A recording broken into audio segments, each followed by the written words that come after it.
Hello friends, எல்லாருக்கும் வணக்கம். Welcome to our channel. Wish you happy engineers day to all.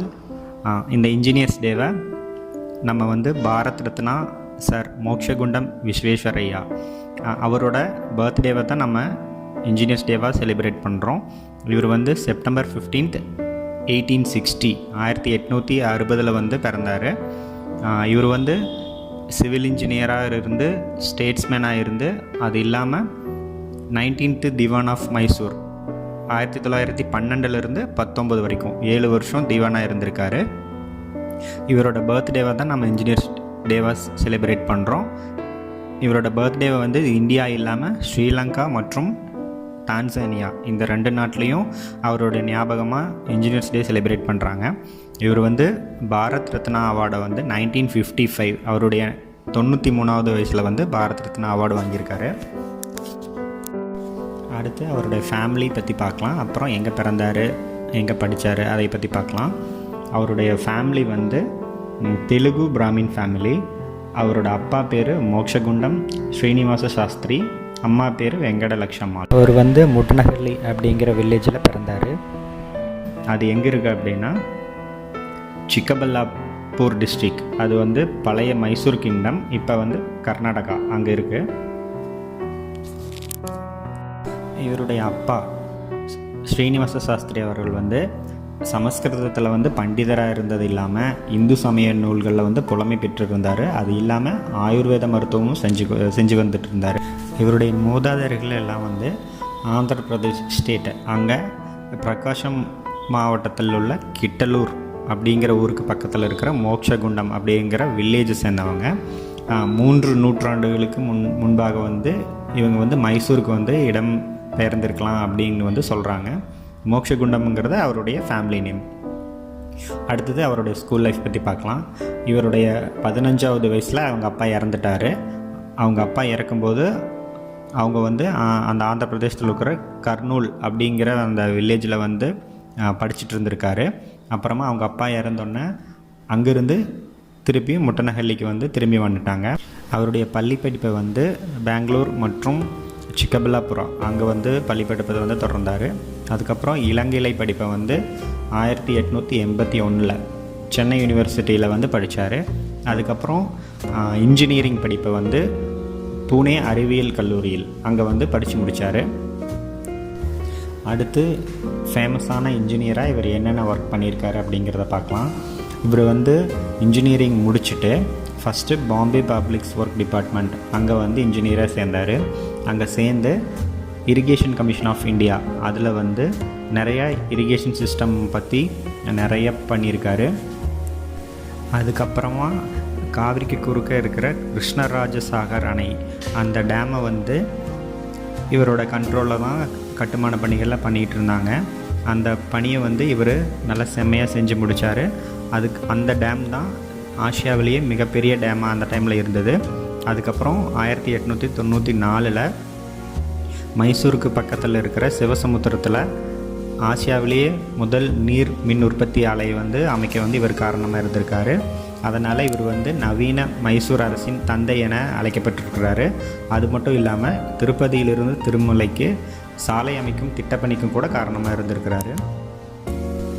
அடுத்ததாக வெள்ளத்திலிருந்து ஹைதராபாத் சிட்டியை வந்து பாதுகாக்கிறதுக்காக வெள்ள தடுப்பு முறை அமைப்பை வடிவமைத்து கொடுத்துருக்கிறாரு. அது வந்து இவருக்கு பெரும் புகழை பெற்று தந்துச்சு. அது இல்லாமல் விசாகப்பட்டினம் துறைமுகத்தை வந்து கடல் அரிப்பிலிருந்து தடுக்கும் பணியை வந்து இவர் உருவாக்க காரணமாக இருந்திருக்காரு. அடுத்ததாக இவர் வந்து மைசூர் திவானாக இருந்து என்னென்ன பணிகள் செஞ்சுருக்காரு அப்படிங்கிறத நம்ம பார்க்கலாம்.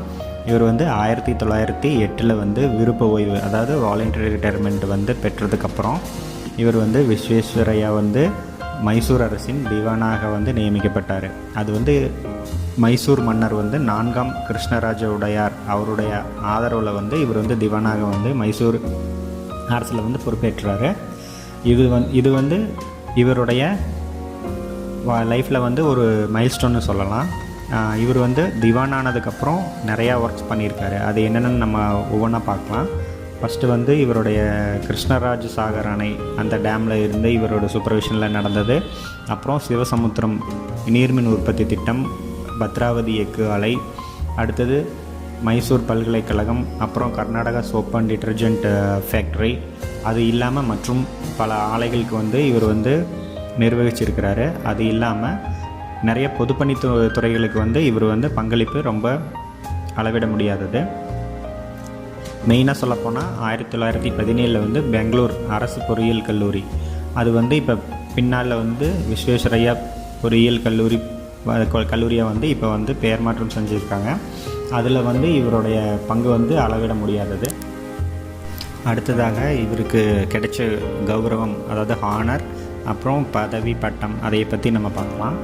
இவர் வந்து மைசூர் திவானாக இருந்தப்போ கிங் ஜார்ஜ் 5 அவர் வந்து இவருக்கு நைட் கமாண்டர் அப்படிங்கிற பட்டத்தை வந்து அவர் கொடுத்துருக்காரு.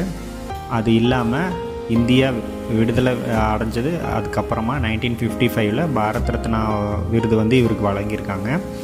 அது மட்டும் இல்லாமல் இவர் வந்து லண்டனை மையமாக கொண்ட நிறைய பன்னாட்டு கட்டுமான கழகத்தின் மதிப்புறு உறுப்பினராக கூட இருந்திருக்காரு, கௌரவிக்கப்பட்டிருக்காரு. அது இல்லாமல் இந்திய அரசியல் நிறுவனத்தின் ஃபெல்லோஷிப் வந்து இவருக்கு வழங்கப்பட்டிருக்குது. அது மட்டும் இல்லாமல் இவருக்கு வந்து பல்வேறு பல்கலைக்கழகங்கள், யூனிவர்சிட்டிஸ் வந்து முனைவர் பட்டம், அதாவது டாக்டரினல் பட்டம் கொடுத்துருக்காங்க. இந்திய அறிவியல் காங்கிரஸ், இந்தியன் சயின்ஸ் காங்கிரஸ், அது வந்து 1923 இவர் வந்து தலைவராக பொறுப்பேற்றிருக்காரு. இதில் ஒரு சுவாரஸ்யமான விஷயம் என்னென்னா, இவர் வந்து திவானாக இருந்தப்போ கிருஷ்ணராஜ சாகர் டேம் கட்டுறதுக்கு வந்து அரசர் வந்து 10 கோடி ரூபாய் நிதி ஒதுக்கியிருந்தார். அப்போ வந்து அந்த டேம் கட்டும்போது அரசர் வந்து யோசித்தார், இந்த டேமை கட்டுறதுக்கு பதிலாக நம்ம வந்து எலக்ட்ரிசிட்டி மின்சாரம் தயாரித்து அதை வந்து மற்ற ஸ்டேட்டுக்கு வந்து நம்ம விற்கலாம் அப்படிங்கிற ஐடியாவை வந்து இவர் சொன்னார். அது சொன்னதுனால அந்த டேம் வந்து காவிரி ஆற்றுக்கு நடுவில் வந்து கட்டினாங்க. அதுவும் வந்து அவங்க போட்ட அக்ரிமெண்ட்டை மீறி அந்த டேமை கட்டினாங்க. அதனால் இன்றைக்கி வரைக்கும் அந்த இஷ்யூ இருந்துகிட்ருக்கு. ஆனால் அந்த டேம் வந்து ஆசியாவிலே பெரிய டேம் அது. அதை கட்டுறதுக்கு வந்து இவர் தான் மெயின் இன்ஜினியராக இருந்திருக்காரு. இதுதான் முக்கியமான விஷயம் மற்றும் சுவாரஸ்யமான விஷயம். ஓகே ஃப்ரெண்ட்ஸ், இந்த இன்ஃபர்மேஷன் எல்லாம் உங்களுக்கு யூஸ்ஃபுல்லாக இருந்திருக்குன்னு நான் நினைக்கிறேன். இதே மாதிரி வேறொரு பயனுள்ள தகவல்களோட உங்களை நான் அடுத்த வீடியோவில் மீட் பண்ணுறேன். அன்டில் தென் பாய். மறக்காமல் நம்ம சேனலை சப்ஸ்கிரைப் பண்ணுங்கள். பர்டிகுலராக பெல் ஐக்கானை கிளிக் பண்ணி வைங்க. அப்போ தான் போடுற எல்லா வீடியோஸும் உங்களுக்கு நோட்டிஃபிகேஷனாக வரும். Bye friends.